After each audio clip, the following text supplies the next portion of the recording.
Hi everyone, welcome to today's Learning from Home tip of the day. Today we're up to tip number 14, setting up a workstation or a workspace for your child in the home. So why is a designated workspace important for your child when they're learning from home? Well, for one reason, it actually separates work from play and leisure time. So as children know, this is my learning space, it's separate to my play and leisure space. It assists with those routines, so switching between those different activities. It helps them to focus on what they're doing. It creates a sense of confidence and security because of that, and it makes their work time more efficient. So how do I go about setting up a workstation or a space for your child? First thing is to choose a space in your home. And sometimes we're very cramped in our homes at the moment because there's lots of us there. So it doesn't have to be a big space, just a small area, big enough for your child to sit. It's going to be somewhere that's just for learning, hopefully somewhere that is quiet and away from the busyness of the house if possible. Somewhere where they can still be seen. So sometimes in their bedroom isn't the best place because they're isolated, they're not easily able to ask for help. But sometimes for older children that might be preferable. Somewhere with good lighting is very helpful, and somewhere with good internet signal if they're using online learning. So once you've chosen your space, then setting up the space. So first thing is somewhere comfortable to sit, a desk if you've got one, but sometimes you won't have room for a desk. So finding an alternative, something that can be used as a lap desk, but making sure it's somewhere that they're comfortable and to sit, somewhere with back support, and where they're going to be able to sit for a while and not get uncomfortable. Having a place to store their learning materials is really important. It could be just a box, it could be recycling some things from around the home, old jars and things like that to put pencils in.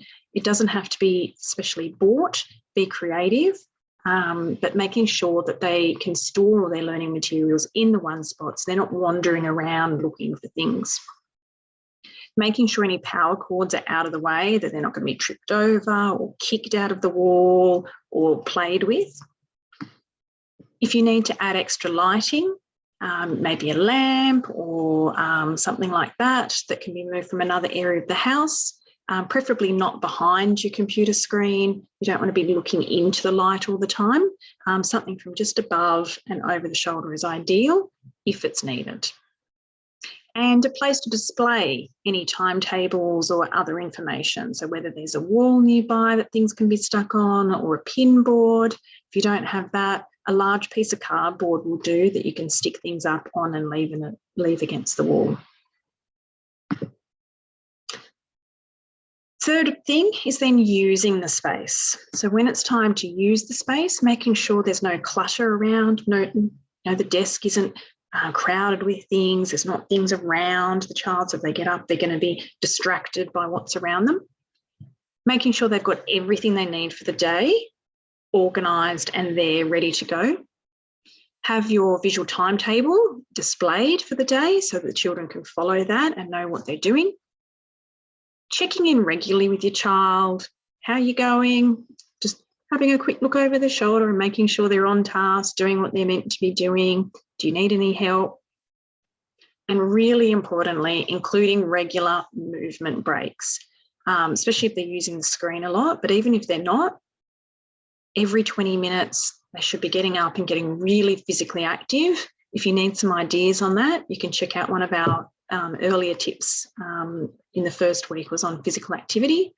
But every 20 minutes, a good 20 seconds at least of real physical activity that gets their heart racing, and making sure that they're using the opportunity to look at something further away, so they're giving their eyes a break as well is really important. If you want more information on setting up a workspace in the home for your child, the Department of Education has a little learning environment checklist. There's also some reference to that in the remote learning parent and student guidelines in the Department of Education. And there's a couple of links there to some information on ergonomics for children and some workstation ideas and inspiration about getting a bit creative with your workspace. So as usual, comments and questions in the chat below.